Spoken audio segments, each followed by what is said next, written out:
telling you what we're up to in payments, and dive in a bit about ultrasonic technology.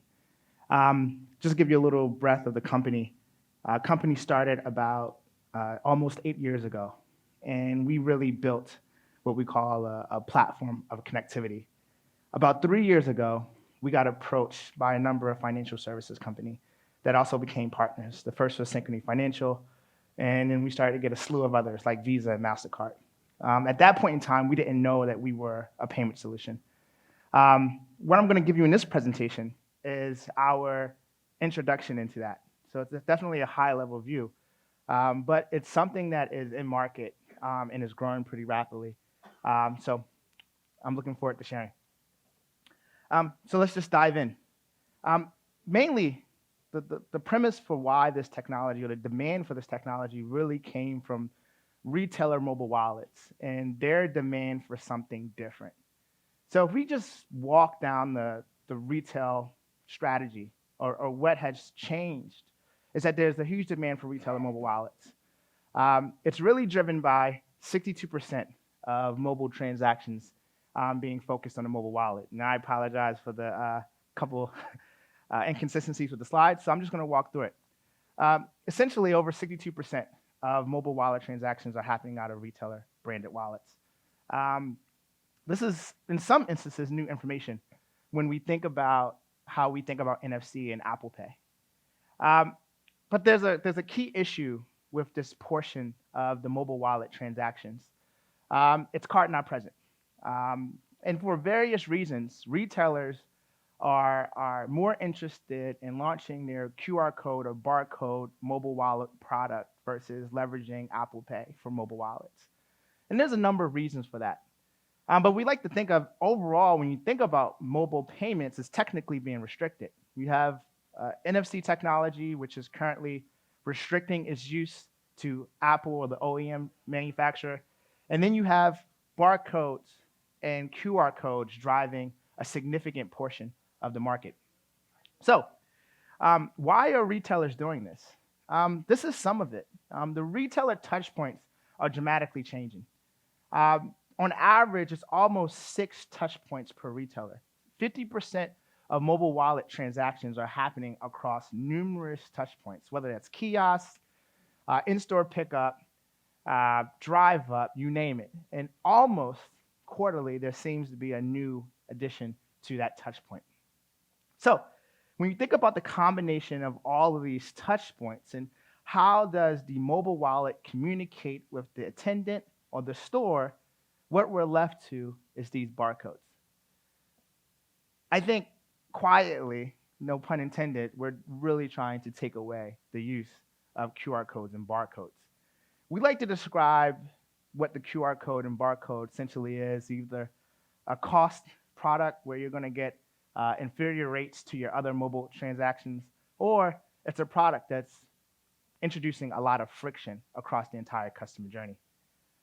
And friction, if you're thinking about how many touch points are growing and the use of those touch points, friction is just going to continue to develop. One of our core premise is to remove a lot of this friction, but also introduce something that's favorable from a rate structure. So, summarizing some of the retail challenges and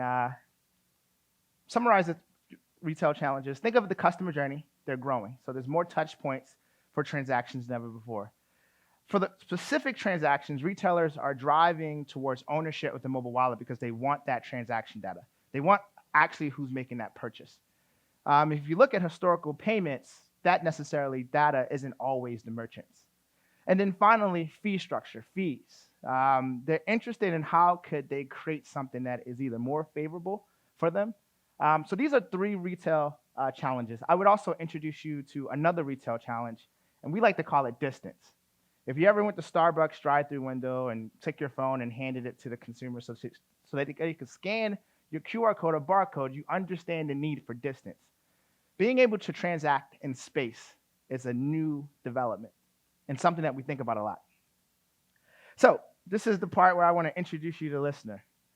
Listener is an ultrasonic platform that transmits data between 2 devices using sounds you can't hear. So it's completely silent, it's completely safe, it can work in all environments, but we're leveraging the speaker and the microphone to communicate between two devices. And in this case, the POS or anything that has a speaker and or microphone.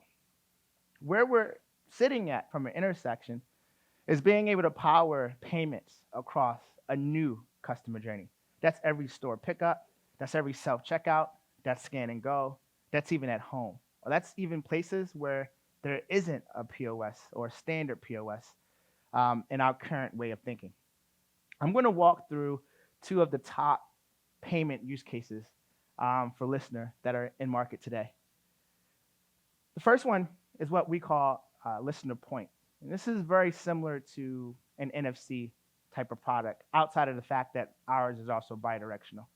So yes, can it work very similar to NFC, where you put your phone near a particular POS device and allow it to transact? Yes.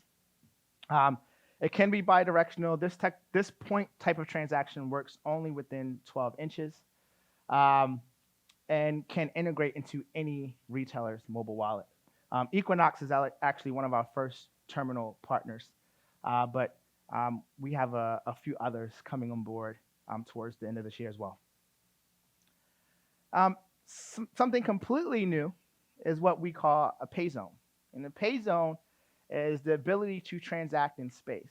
If you ever did Amazon Go, you're scanning in a QR code product to then walk out with your item. And the key reason is because they need to identify you and associate you with all of the image processing and allow some type of information to be transmitted.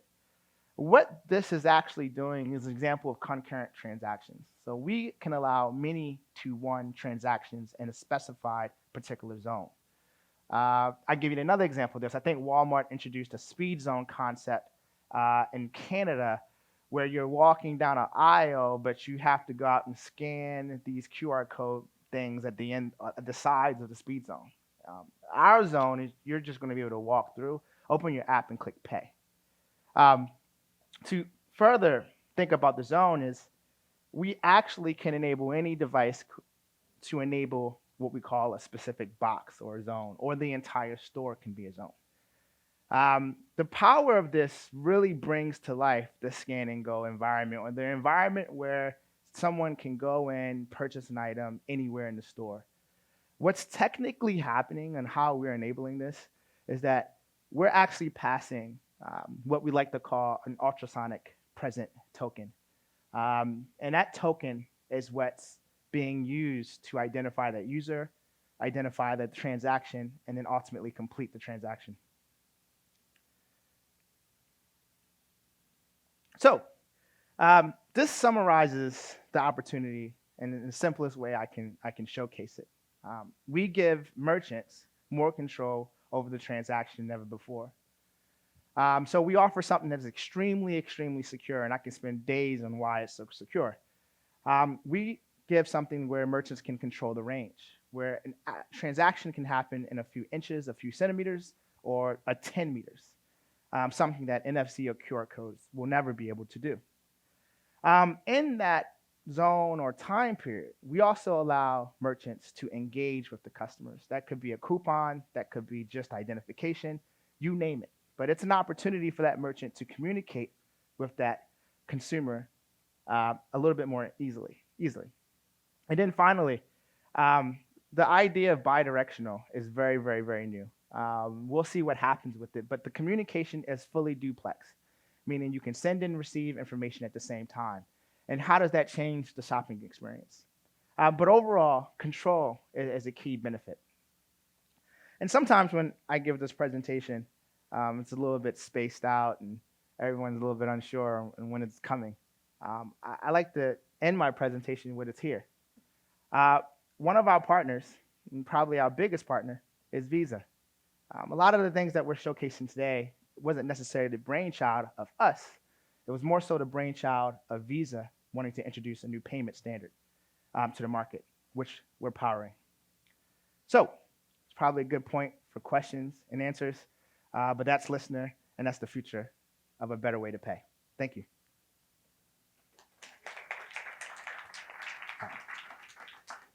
Question? over listener, a credit card payment over listener is a card present interchange and associated liability? Yeah, so I'm going to repeat the question. The question was payments over listener would be a card present alternative. Yes, the way it's being positioned today is that it will be introduced as a card present payment method. Or what the official language that they use is card present like, or at something better than card not present, but maybe something a little bit different. So how does that, is it card present liability structure or card not present liability structure or a hybrid? It looks like it's going to be card present liability structure. Nice work. Thank you.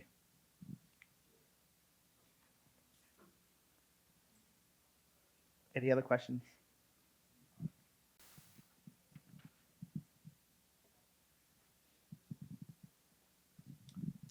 Rodney, thanks for your presentation. As a consumer, I've done this scan and go at the grocery store and thought it was super cool until I got to leave the store and they went through my entire cart. Yeah. How does this differ from that? Well, the future examples of walking in and walking out, it has a challenge, and that's just associating all of that imaging technology with your payment credentials. And then who owns the biometric liability of the transaction, which ultimately relates to the rate. What I can tell you is listeners becoming a component of that where you're identified in space. We actually can track a user down to about less than 6 inches in a particular store and associate that with a card present, always sending and receiving token.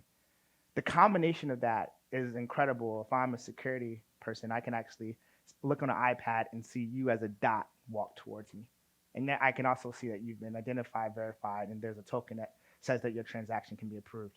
So it's the missing component of Scan and Go that allows you not to be harassed because they can't necessarily associate you with a real transaction. Hopefully that helps answer the question. But Scan and Go is one of the distance requirements. They tried to do this with Wi-Fi. They tried to do this with Bluetooth. Tried to do this with a lot of wireless technology, and it was kept falling short. Any other questions? Well, before I end, this is non-exclusive. We work with everyone. And what I mean by that is we are just a core technology. Companies build payment solutions on top of this. Companies use us in their mobile wallets globally. Retailers use us globally. So we have activations. For some reason, Europe is doing extremely well. But a couple different places in Europe, retailers like Carrefour, Metro, Target is one of our investors, doing a lot of work in Africa and Brazil, replacing QR codes or anywhere that there's a QR code friction component.